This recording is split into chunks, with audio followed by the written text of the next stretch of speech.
Good morning student, मैं क्रांति sir. और आज की क्लास में हम लोग स्टडी करने वाले हैं इलेक्ट्रिक फील्ड और इलेक्ट्रिक पोटेंशियल के बीच रिलेशन।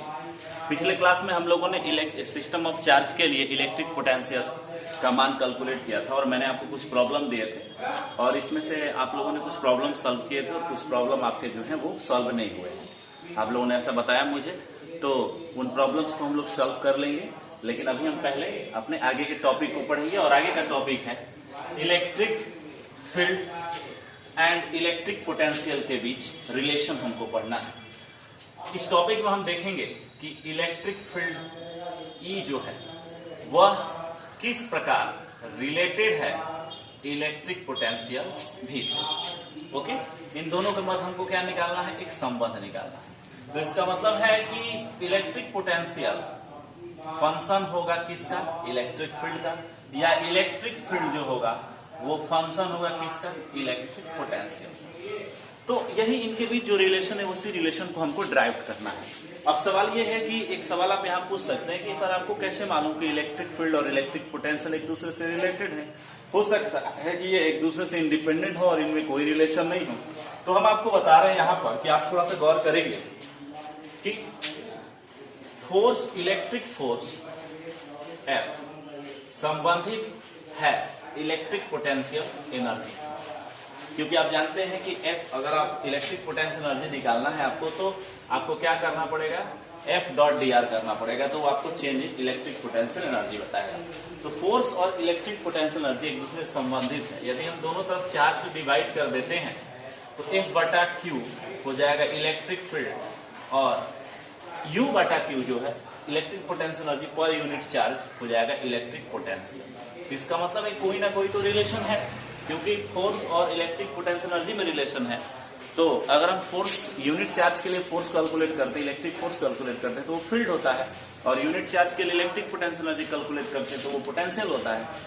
तो इसका मतलब है कि रिलेशन तो एक है। अब इस रिलेशन को हमको ड्राइव करना है।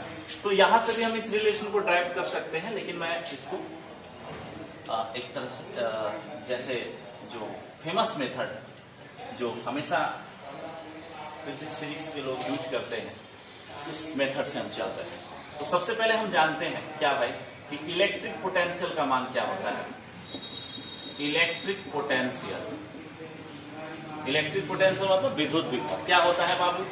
तो विद्युत विभव किसी पॉइंट चार्ज के लिए हम एक पॉइंट चार्ज के लिए रिलेशन करते हैं, और ये रिलेशन जो होगा वो हर एक सिस्टम के लिए सही होगा।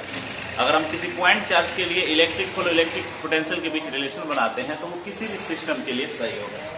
तो इलेक्ट्रिक पोटेंशियल का जो मान होता है वो होता है कांस्टेंट के into source charge capital Q बटा बीच का डिस्टेंस क्या होता है? R होता है। ठीक है, जैसे आप अगर मान लीजिए आपके पास कोई सोर्स चार्ज Q है और इससे स्मॉल r दूरी पर बिंदु P है, यहाँ इलेक्ट्रिक पोटेंशियल निकालना है, तो ये इलेक्ट्रिक पोटेंशियल का जो वैल्यू होगा वो सोर्स चार्ज और ये बीच की दूरी पर डिपेंड करेगा, जिसका फॉर्मूला आपने ड्राइव किया था K कैपिटल Q बटा R।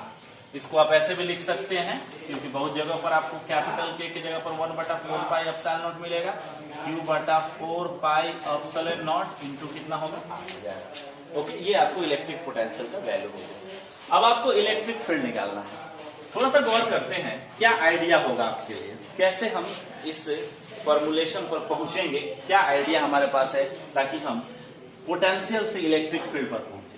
तो गौर करेंगे, यहाँ पर electric potential inversely proportional R होता है और इलेक्ट्रिक फील्ड इनवर्सली प्रोपोर्शनल होता है R²।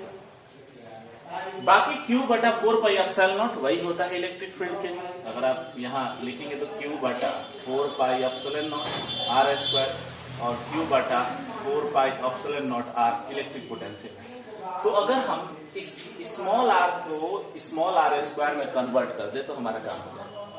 तो इसके लिए हमको क्या करना पड़ेगा? तो आप हमेशा एक काम कीजिए, 1/r से गुना कर दीजिए दोनों तरफ। इधर भी 1/r से गुना करेंगे, इधर भी 1/r से गुना करेंगे, है ना? तो ये तो हो जाएगा, इधर ये इलेक्ट्रिक फील्ड हो जाएगा। नहीं, ऐसा नहीं होता, क्योंकि 1/r से गुना करने से हमें कोई रिजल्ट, सही रिजल्ट प्राप्त नहीं होगा। हमको ये देखना है कि पोटेंशियल और फील्ड के बीच जो रिलेशन है वो कैसे हमको आएगा। तो अगर हम थोड़ा सा गौर करते हैं, अगर आपके पास 1/r है और यदि आप इसका डिफरेंशिएशन करते हैं आर के सापेक्ष में तो क्या होगा, डी बाई डी आर, ये तो ऑपरेटर हो गया जो कह रहा है डिफरेंशिएशन करे, किसका करे, 1 बाई आर का, मतलब आर टू पावर -1 या आर इनवर्स।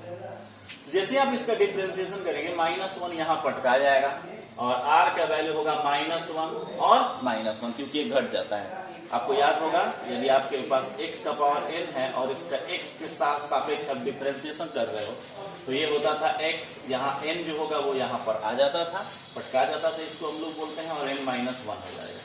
तो यहाँ पर -1 आ गया सामने, मल्टीप्लाई हो गया और पावर जो है उसमें से एक घट गया, तो कितना हो जाएगा, ये हो जाएगा -1 और r इनवर्स 2 जो होगा -1 बटा r स्क्वायर।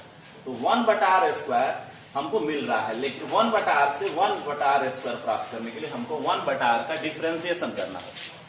तो हमको आइडिया मिल रहा है। तो अगर हम पोटेंशियल का पोजीशन के रिस्पेक्ट में डिफरेंशिएशन करें तो हमको फील्ड मिलेगा। तो क्या करेंगे, दोनों तरफ r के सापेक्ष, r मतलब पोजीशन हो गया, अगर ये पोजीशन x है तो x के सापेक्ष, y है तो y के सापेक्ष और z है तो z के सापेक्ष, और यदि तीनों वेरिएबल्स हैं तो हम पार्शियल डिफरेंशिएशन करते हैं, उसके बारे में हम आपको बताएंगे। पार्शियल डिफरेंशिएशन में होता क्या है कि पार्शियल डिफरेंशिएशन में अगर x के सापेक्ष करते हैं तो y और z को कांस्टेंट रखेंगे, और y के सापेक्ष करते हैं तो x और z को कांस्टेंट रखेंगे। मतलब किसी एक वेरिएबल के सापेक्ष करेंगे डिफरेंशिएशन, अदर वेरिएबल को कांस्टेंट रखेंगे। ठीक है, तो दोनों तरफ r के सापेक्ष क्या करें, अवकलन करें, डिफरेंशिएशन लेना है, डिफरेंशिएट करना है। तो चलिए लेफ्ट हैंड को करते हैं, dv बटा dr, ये हो गया पोटेंशियल का पोजीशन के रिस्पेक्ट में डिफरेंशिएशन। ये बताएगा पोजीशन के रिस्पेक्ट में पोटेंशियल कैसे चेंज हो रहा है ना। जैसे मान लेते हैं आपके पास एक चार्ज है और इसके चारों तरफ ये पोटेंशियल लाइंस है, जिसको हम समविभव पृष्ठ को पोटेंशियल सरफेस कहते हैं। ये है 5 वोल्ट, ये है 3 वोल्ट, ये है 1 वोल्ट। तो अगर आप पोजीशन में जा रहे हैं, आप r में यदि r पॉजिटिव डायरेक्शन में जा रहे हैं, बाहर रेडियली आउटवर्ड जा रहे हैं, तो आपका पोटेंशियल जो है वो क्या कर रहा है, चेंज हो रहा है। 5 से 3 और 3 से 1 हो रहा है, तो चेंज हो रहा है ना। तो पर यूनिट लेंथ पर वो कितना चेंज होगा, वो होगा dv बटा dr। ओके, कोई दिक्कत, ये फर्स्ट टर्म्स हो गया। सेकेंड टर्म्स डिफरेंशिएट करना है, d by D R capital Q बटा 4 पाई एप्सिलॉन नॉट इंटू कितना हो जाएगा, r हो जाएगा। ओके, तो dv बटा dr, ये 10 का 10 होगा।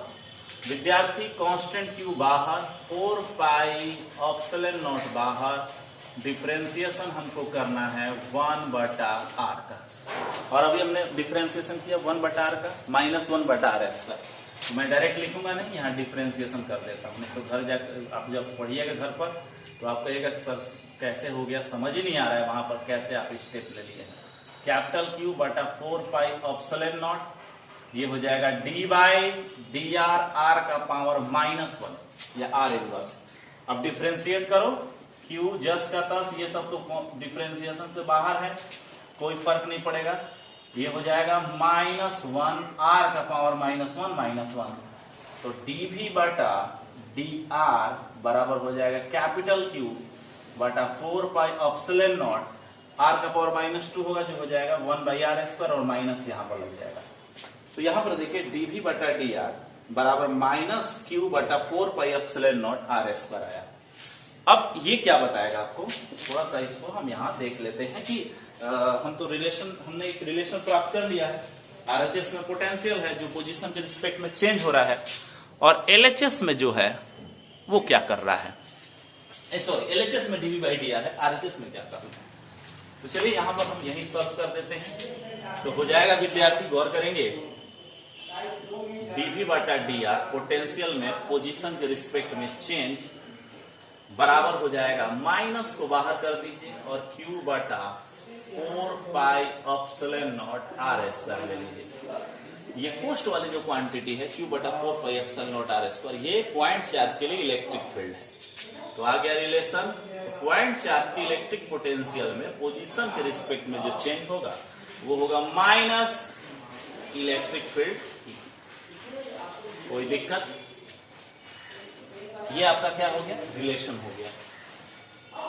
तो dv बटा dr बराबर माइनस ई। अगर आप इसको वेक्टर फॉर्म में रखें, क्योंकि इलेक्ट्रिक फील्ड तो वेक्टर है ना, तो अगर आप इसको वेक्टर फॉर्म में रखेंगे तो इधर वेक्टर लगाएंगे तो इधर भी आपको क्या करना पड़ेगा, वेक्टर लगाना पड़ेगा। तो आपके जेहन में एक सवाल आएगा, दिमाग में सवाल आएगा, सर इलेक्ट्रिक पोटेंशियल तो स्केलर क्वांटिटी, तो आप उसको वेक्टर क्यों लगा रहे हैं? इलेक्ट्रिक पोटेंशियल स्केलर क्वांटिटी, लेकिन इलेक्ट्रिक पोटेंशियल में जो चेंज हो रहा है पोजीशन के रिस्पेक्ट में, जिसको हम ग्रेडियंट बोलते हैं, यह एक वेक्टर क्वांटिटी, जिसको मैं अभी एक्सप्लेन कर रहा हूं कुछ देर में। तो यहाँ पर क्या हो जाएगा विद्यार्थी, वेक्टर फॉर्म में लेंगे तो लिखेंगे इलेक्ट्रिक फील्ड वेक्टर बराबर लिखेंगे dv बटा dr वेक्टर। कोई दिक्कत? तो ये आपका एक रिलेशन है, लेकिन यहाँ सॉरी माइनस साइन छोड़ना नहीं, माइनस साइन यहाँ लेकर चलना है। तो ये आपका एक रिलेशन है, लेकिन इसको जैसे आप इसको वेक्टर फॉर्म में लिखेंगे, ये आप यहाँ पर d बटा डी, ये d जो आपका डिफरेंशिएशन का जो ऑपरेटर है d, वो नहीं लिखेंगे, इसके जगह पर हम डेबा लिखेंगे। ये जो नाक इसका टेढ़ा है डेबा, ये पार्शियल डिफरेंशिएशन को व्यक्त करता है और ये बताता है कि r में 3 वेरिएबल्स हैं। जो कोई भी पार्टिकल का जो कोई भी अगर पॉइंट है, मान लेते हैं स्पेस में कोई पॉइंट है, ये आपका सोर्स चार्ज है और ये पॉइंट है जहां आपको इलेक्ट्रिक पोटेंशियल इलेक्ट्रिक फील्ड जो निकालना है, तो इसका पोजीशन r है, तो r फंक्शन होगा x, y और z का। तो यहाँ पर अगर x भी बदलेगा तब भी आपका पोटेंशियल बदलेगा, y बदलेगा तभी पोटेंशियल बदलेगा और z बदलेगा तभी पोटेंशियल बदलेगा। तो इसका मतलब है कि अगर x बदल रहा है तो पोटेंशियल में जो परिवर्तन होगा वो आपको इलेक्ट्रिक फील्ड देगा x डायरेक्शन के लिए। अगर y को आप चेंज कर रहे हैं, y कोऑर्डिनेट को चेंज करने पर आपको अगर पोटेंशियल आपके इलेक्ट्रिक पोटेंशियल में चेंज हो रहा है तो वो आपको देगा y कोऑर्डिनेट का इलेक्ट्रिक फील्ड। और इस प्रकार से यदि आप z डायरेक्शन में जा रहे हैं और इलेक्ट्रिक पोटेंशियल चेंज हो रहा है तो उसका जो रेट चेंज है वो आपको z डायरेक्शन का इलेक्ट्रिक फील्ड प्रदान करेगा। तो कहने का मतलब ये है कि यहाँ पर एक वेरिएबल्स नहीं है, बल्कि कितने वेरिएबल्स हैं, 3 वेरिएबल्स हैं। तो इसको लिखने के लिए हम पार्शियल डिफरेंशिएशन के डिनोटेशन का इस्तेमाल करते हैं। तो यहाँ पर क्या हो जाएगा, इलेक्ट्रिक फील्ड वेक्टर बराबर हो जाएगा माइनस इसको डेबा भी बोलते हैं या डेल भी बोलते हैं, डेल भी बटा डेल आर। जब आप इसको आगे जाएंगे तो इसको ऐसे डेल से डिनोट किया जाता है, जिसको नेबुला ऑपरेटर भी बोलते हैं। तो डेल भी बटा डेल आर। इसका क्या मतलब हुआ? इसका मतलब मैं आपको बता रहा हूं, इसका मतलब है कि यह इसके 3 कंपोनेंट होंगे, स्पेस में x, y और z 3 कंपोनेंट होंगे। तो आप इसको ऐसे भी लिख सकते हैं विद्यार्थी जी। मैं थोड़ा ऊपर में यहाँ दिखा देता हूँ, थोड़ा सा कैमरा को इधर कर देगा ना, गुड। हाँ, आप इसको इस प्रकार भी लिख सकते हैं विद्यार्थी। आप इसको लिख सकते हैं Ex, इलेक्ट्रिक फील्ड को देखिए, EXI EYJ plus EZ। Okay, electric field के 3 कंपोनेंट हो गए और इसके भी कितने कंपोनेंट होंगे? 3 कंपोनेंट हो जाएंगे। क्या हो जाएगा? डेल भी बटा डेल एक्स आई डायरेक्शन, डेल भी बटा डेल वाई जे डायरेक्शन प्लस डेल भी बटा डेल जेड के डायरेक्शन। ओके, इस इक्वेशन को आप देखिए, एलएचएस भी वेक्टर के फॉर्म में है, आरएचएस भी वेक्टर के फॉर्म में है। एक्स कंपोनेंट कौन प्रदान करेगा? EX प्रदान करेगा। y कंपोनेंट क्या प्रदान करेगा? y कंपोनेंट जो है पोटेंशियल का जो चेंज है वो इलेक्ट्रिक फील्ड y डायरेक्शन में, और z कंपोनेंट जो पोटेंशियल चेंज हो रहा है, potential electric potential change with respect to the z coordinate is equal to electric field in z direction. तो यहाँ पर देखिए, आप इसको अगर एक साथ लिखते हैं फाइनल रिजल्ट में तो आपका होगा EX बराबर माइनस नहीं छोड़ना, सॉरी डबल हो जाएगा, माइनस इसको लेकर रखना है, बराबर माइनस हो जाएगा। तो यहाँ पर जाएगा EX बराबर minus del V by del x, good. EX direction का इलेक्ट्रिक फील्ड, Y डायरेक्शन का इलेक्ट्रिक फील्ड कब प्राप्त होगा? जब आप रेट चेंज प्राप्त करेंगे पोटेंशियल का Y के सापेक्ष में, Y डायरेक्शन का इलेक्ट्रिक फील्ड। ये Z डायरेक्शन का इलेक्ट्रिक फील्ड होगा del V by del Z। Okay, तो यहाँ पर आपको इलेक्ट्रिक फील्ड का डायरेक्शन, इलेक्ट्रिक फील्ड का मान मिल गया। एक्स डायरेक्शन में इलेक्ट्रिक फील्ड का कैसे प्राप्त करेंगे? जब हम इलेक्ट्रिक पोटेंशियल का एक्स के रिस्पेक्ट में रेट चेंज निकालेंगे, तब y के रिस्पेक्ट में रेट चेंज निकालेंगे तो y डायरेक्शन के इलेक्ट्रिक फील्ड, और पोटेंशियल का z के सापेक्ष, z डायरेक्शन के सापेक्ष रेट चेंज निकालेंगे तो इलेक्ट्रिक फील्ड का z कंपोनेंट हम कैलकुलेट करेंगे। ओके, तो इस प्रकार से यहाँ पर देखिए आपको एक रिलेशन मिल रहा है, इलेक्ट्रिक फील्ड बराबर नेगेटिव ग्रेडियंट ऑफ पोटेंशियल। जिसको आप ऐसे भी लिख सकते हैं, कुछ जगहों पर आपको ऐसे भी लिखा जाता है, ई बराबर माइनस, ये नेबुला ऑपरेटर हो गया जिसको डेल पढ़ेंगे और इसको लिखेंगे डेल भी, ई बराबर डेल भी, ठीक है, या ई बराबर ग्रेडियंट ऑफ भी। जब आप आगे जाइएगा वेक्टर कैलकुलस में उच्च कक्षा में तो आपको ऐसे लिखा मिलेगा।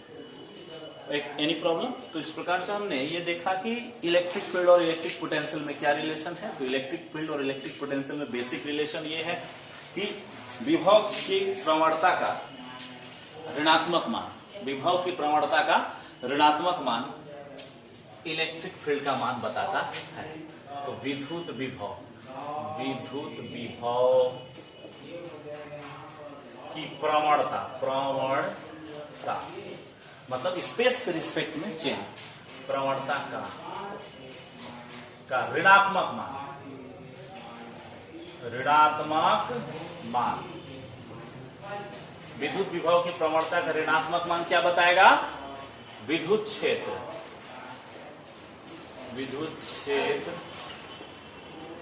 प्रदान करता है, या विद्युत क्षेत्र का मान बताता है।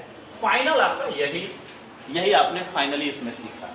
इतना करने के बाद आपने फाइनली यही सीखा कि विद्युत विभव की प्रवणता का ऋणात्मक मान विद्युत क्षेत्र प्रदान करेगा। अब थोड़ा सा हम इस जो फॉर्मूला हमारे पास आया है ई बराबर minus del V by del r, इसको हम थोड़ा सा ग्राफिकली देखेंगे, ज्योमेट्रिकली मीनिंग इसका क्या है, और उसके बाद हम एक न्यूमेरिकल लेंगे और इस न्यूमेरिकल को लेकर हम इलेक्ट्रिक फील्ड निकालेंगे अगर इलेक्ट्रिक पोटेंशियल दिया है तब।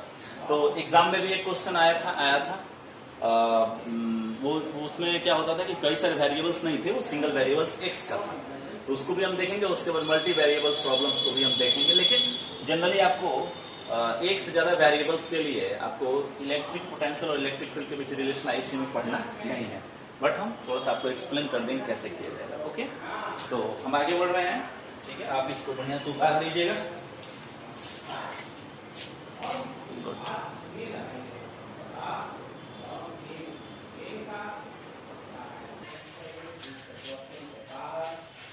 ओके, थोड़ा सा ज्योमेट्रिकल मीनिंग इसका देख लेते हैं, क्या इसका ज्योमेट्रिकल मीनिंग कह रहा है। तो विद्यार्थी थोड़ा सा गौर करते हैं, एलएचएस में इलेक्ट्रिक फील्ड है और आरएचएस में पोटेंशियल का स्पेस के रिस्पेक्ट में चेंज है। ओके, थोड़ा सा गौर करेंगे कि अगर आपको याद आ रहा होगा, अगर आपके पास एक फंक्शन है, या फंक्शन मत कहिए, आप इसको स्लोप कहिए, किसी कोई आपके पास एक मान लेते हैं, आपके पास एक ग्राफ है और इस ग्राफ में दो वेरिएबल्स हैं, एक वेरिएबल्स एक्स है और दूसरा वेरिएबल्स क्या है, वाई है। तो एक्स और वाई के बीच में हमने एक ग्राफ प्लॉट किया है। तो इस ग्राफ का जो स्लोप होगा, इस ग्राफ का क्या होगा, स्लोप होगा। इस स्लोप को आप डिफाइन करते थे dy by dx। dy by dx का मान अगर पॉजिटिव होता था तो स्लोप पॉजिटिव होता था, यदि dy बाई dx नेगेटिव तो स्लोप नेगेटिव, और dy बाई dx जीरो तो स्लोप क्या होता था, जीरो होता था। तो dy बाई dx जो है, यदि एक क्वांटिटी को आप x एक्सिस पर दूसरे क्वांटिटी को y पर रखते हैं तो इसके द्वारा जो ग्राफ प्लॉट होता है, उस ग्राफ का जो स्लोप होता है वो आपको क्या बताएगा, वो आपको रेट चेंज बताएगा या dy बाई dx बताएगा। तो यहाँ पर देखिए, थोड़ा सा गौर करेंगे, यहाँ पर सेम ऐसी ही क्वांटिटी है, RHS में v है और r है, लेकिन यहाँ माइनस साइन है। तो इसका मतलब है कि डेल v बटा डेल r जो है वो स्लोप हो गया v और r ग्राफ का, क्योंकि नीचे देखिए तो यहाँ x की जगह पर हमने r लिख दिया और y की जगह पर हमने v लिख दिया। तो पोटेंशियल और पोजीशन के बीच जो ग्राफ बन रहा है, इस ग्राफ के स्लोप का ऋणात्मक जो वैल्यू होगा, माइनस वैल्यू होगा, वो आपको इलेक्ट्रिक फील्ड बताएगा। इसका माइनस का क्या मतलब है कि अगर आपका स्लोप पॉजिटिव हो रहा है, जैसे मान लेते हैं ये स्लोप है और यहाँ स्लोप पॉजिटिव है, तो इस पॉइंट पर इलेक्ट्रिक फील्ड का मान निगेटिव होगा। इस पॉइंट पर इलेक्ट्रिक फील्ड का मान क्या होगा, निगेटिव होगा। मैं इसको एक्सप्लेन करूंगा। तो इसका क्या मतलब हो रहा है, इसका मतलब यहां पर हो रहा है ज्योमेट्रिकल मीनिंग कि वी आर ग्राफ के स्लोप का निगेटिव वैल्यू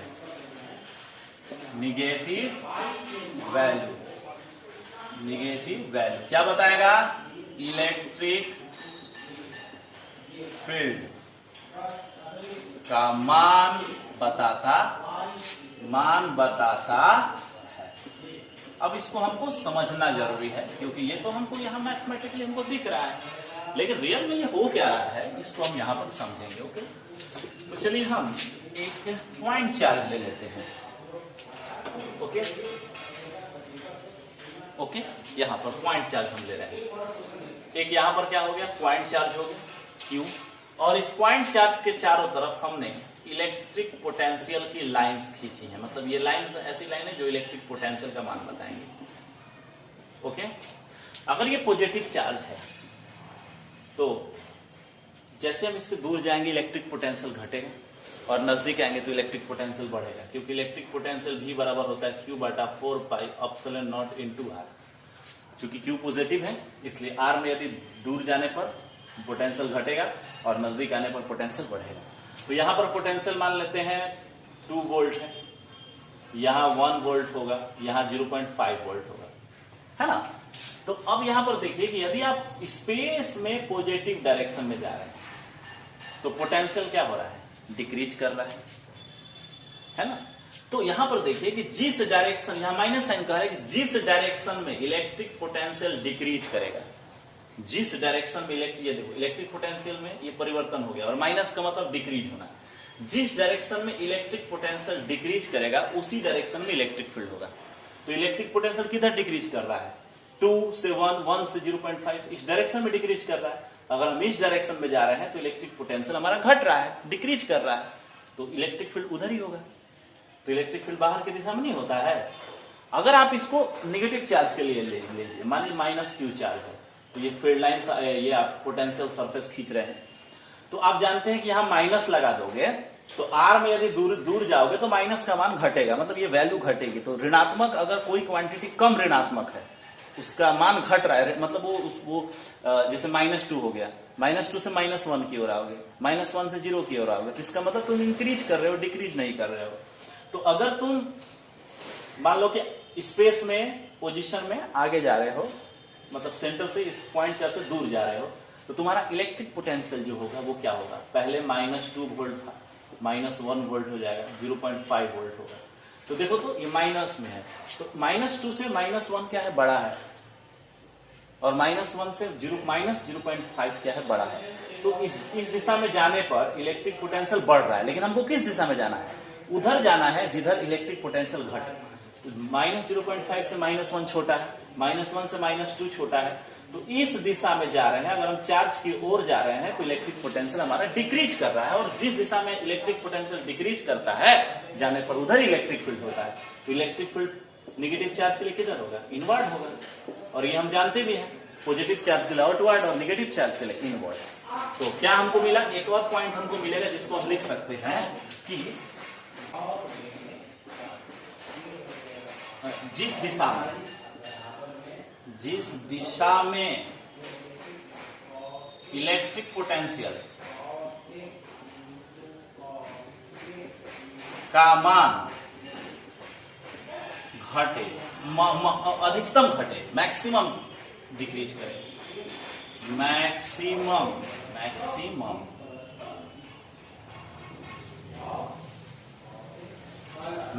डिक्रीज करे,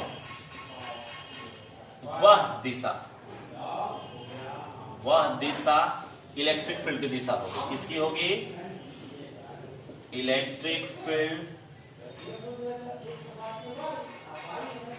की दिशा होगी। Okay good. तो डायरेक्शन, हमको इलेक्ट्रिक फील्ड का डायरेक्शन निकालने के लिए ये देखना है कि इलेक्ट्रिक पोटेंशियल किधर घट रहा है, जिस दिशा मैक्सिमम घटना चाहिए। अब ये नहीं कि मतलब अगर ये पॉइंट चार्ज है तो इस दिशा में मैक्सिमम अगर घट रहा है तो हम इधर जाएंगे ऐसे, मान लीजिए हम यहां से ऐसे जा रहे हैं ऐसे, तो ये डायरेक्शन नहीं होगा, घट रहा है, लेकिन मैक्सिमम किधर घट रहा है, तो रेडियल आउटवर्ड या रेडियल इनवर्ड, यही मैक्सिमम घटेगा। ओके, कोई दिक्कत। अब जब हमने इसको समझ लिया तो एक एग्जाम्पल हम ले लेते हैं। ये एग्जाम्पल आपके जो थे बोर्ड में भी काफी आए थे। दिया हुआ है कि V बराबर है 2x + 3 वोल्ट, आपको x बराबर 2 मीटर पर इलेक्ट्रिक फील्ड निकालना है। मान लो इतना सिंपल देखिए, कैसे V बराबर 2x + 3, x बराबर 2 मीटर पर इलेक्ट्रिक फील्ड आपको क्या करना है, कैलकुलेट करना है। ओके, तो इसके लिए क्या है, इलेक्ट्रिक फील्ड बराबर है माइनस डेल v बटा डेल x, इस बार आर होगा, लेकिन यहाँ पर केवल एक ही वेरिएबल x है, तो पार्शियल लिखने की जरूरत नहीं है, dv बटा कितना हो जाएगा dx। वही डिफरेंशिएट करेंगे, केवल एक ही वेरिएबल है, इसमें x है, y z तो है नहीं, तो कितना हो जाएगा विद्यार्थी, d बाई dx, और ये हो जाएगा 2x प्लस 3, फर्स्ट को डिफरेंशिएट प्लस सेकंड को डिफरेंशिएट, फर्स्ट को डिफरेंशिएट करोगे 2 बाहर आ जाएगा, dx बाई कितना होगा dx, सेकंड का डिफरेंशिएशन कितना होगा 0, क्योंकि कांस्टेंट है, तो तुम्हारा वैल्यू कितना हो जाएगा, इलेक्ट्रिक फील्ड, ये माइनस लगाते जाइए, बराबर -2 वोल्ट प्रति मीटर, वोल्ट प्रति मीटर या न्यूटन प्रति कूलम, -2 आया। अब देखो तुमको किस पॉइंट पर निकालना था, x बराबर 2 मीटर पर, क्या ये x का फंक्शन है, x का फलन है, नहीं है, क्योंकि जैसे तुमने डिफरेंशिएट किया ये क्वांटिटी जो है वो टोटली कांस्टेंट आ गई, अब इसमें किसी प्रकार का x का कोई वैल्यू नहीं है। हाँ, यहाँ स्क्वायर होता तो x यहाँ बचता, क्यूब होता तो x स्क्वायर बचता, x का पावर 4 होता तो x का पावर 3 बचता, बट ये खुद ब खुद लीनियर फंक्शन है, तो एक बार डिफरेंशिएट हुआ तो वो कांस्टेंट फंक्शन बदल गया, कांस्टेंट हो गया, तो इलेक्ट्रिक फील्ड का मान क्या होगा, -2 वोल्ट प्रति मीटर, हमेशा कांस्टेंट रहेगा। इसको तुम ग्राफ पर देख लो, जैसे तुम इसको ग्राफ पर देखोगे बाबू, तुमको एकदम क्लियर हो जाएगा कि मैं क्या बताना चाह रहा हूँ, ठीक है। और ऐसा क्यों हुआ, क्योंकि कारण समझना बड़ा इंपॉर्टेंट है कि कोई भी चीज हो रही है तो उसके पीछे का रीजन क्या है, रीजन आ गया समझ तो कंसेप्ट तुम्हारा बन गया। तो गौर करो, अगर तुम यहाँ पर इसका ग्राफ प्लॉट करोगे, थोड़ा सा ये समझने के लिए हो गया, ठीक है, कंसेप्ट के लिए, तो अगर तुम ग्राफ प्लॉट करते हो, v को रखो y अक्ष पर और x को रखो x अक्ष पर, हॉरिजॉन्टल पर, ये देखो तो किसका ग्राफ है, सरल रेखा ग्राफ, स्ट्रेट लाइन का ग्राफ है, ठीक है, y बराबर mx प्लस c की तरह, c का वैल्यू 3 है, इसका मतलब यह वर्टिकल एक्सिस को 3 पर काटेगा और इसका स्लोप कितना होगा 2 होगा, तो ग्राफ कहीं ना कहीं ऐसा हो जाएगा, ये तुम्हारा ग्राफ होगा, डिफरेंट कलर से इसको दिखाते हैं, ये तुम्हारा ग्राफ होगा, अरे ये दोनों सेम ही कलर हो गया, चलो कोई बात नहीं, ये तुम्हारा ग्राफ हो गया। अब देखो तो इस ग्राफ को तुम गौर से देखो, ये x पॉजिटिव x नेगेटिव सबके लिए सही होगा, इस प्रकार से, ओके, तो x नेगेटिव में तो जाना नहीं है, क्योंकि किसी पॉइंट पर हम सोर्स से दूर जा रहे हैं या नजदीक आ रहे हैं, तो सोर्स को सबसे लास्ट में हमने पहले ही उसको 0 पर रख दिया, माइनस इन्फिनिट हमको कोई मतलब नहीं, तो मान लो कि ऐसे ग्राफ है, तो इस ग्राफ पर तुमको क्या दिख रहा है, इस ग्राफ पर तुमको दिख रहा है कि स्लोप जो है वो कांस्टेंट है, ऐसा नहीं है, ऐसा कुछ नहीं है, यहाँ पर स्लोप क्या है पॉजिटिव, यहाँ स्लोप नेगेटिव, यहाँ स्लोप 0, यहाँ स्लोप पॉजिटिव, यहाँ 0, यहाँ नेगेटिव, तो अगर ऐसा ग्राफ होता है तो इसका मतलब है कि पोटेंशियल का मान जो है वो पोजीशन पर डिपेंड कर रहा है, एक्स का अलग अलग वैल्यू हम ले लेंगे तो हमारा स्लोप अलग अलग होगा और पोटेंशियल भी हमारा चेंज होगा, लेकिन यहाँ पर क्या है, कांस्टेंट पोटेंशियल स्लोप है, तो इसका मतलब कांस्टेंट स्लोप का मतलब है कि स्लोप जो है वो कांस्टेंट है, और स्लोप ही क्या बताएगा, इलेक्ट्रिक फील्ड, इलेक्ट्रिक फील्ड क्या होगा, कांस्टेंट होगा, तो इसका मतलब है कि अगर पोटेंशियल पोजीशन का लीनियर फंक्शन है तो इलेक्ट्रिक फील्ड ऑलरेडी कांस्टेंट होगा, ओके, तो ये इसका एक्सप्लेनेशन हो गया, इसको उतना इसको समझने के लिए, ठीक है, तो एग्जाम में भी ऐसे क्वेश्चन आते हैं और रिपीट काफी करता है, तो इस प्रकार से हमने इस टॉपिक को क्या कर दिया है, कंप्लीट कर दिया है, ओके, तो जब ये टॉपिक कंप्लीट हो जाएगा तो हो गया, अब इस पर कोई खास न्यूमेरिकल अभी तो है नहीं, इसके बाद हम लोग जब आगे बढ़ेंगे तो इसका एक एप्लीकेशन करेंगे और सम विभव पृष्ठ को पोटेंशियल सरफेस हम प्लॉट करेंगे कि वो पोटेंशियल सरफेस क्या होता है, ओके, तो आप इसको देखते रहिए और इसको बना लीजिए, और जो डाउट प्रॉब्लम है उसके लिए मैंने आपको बताया है कि आप लोग डाउट प्रॉब्लम जो है उससे रिलेटेड जो भी सवाल आपको करने हैं तो आप हमसे कर सकते हैं, इसके लिए आप गूगल मीट ऐप लोड कर लीजिए और लाइव सेशन के लिए आप मेरा नंबर आपके पास होगा, आप मैसेज करेंगे कब आपको डाउट की जरूरत है, आपको डाउट क्लियर कर दिया जाएगा, ओके, थैंक्स फॉर वॉचिंग।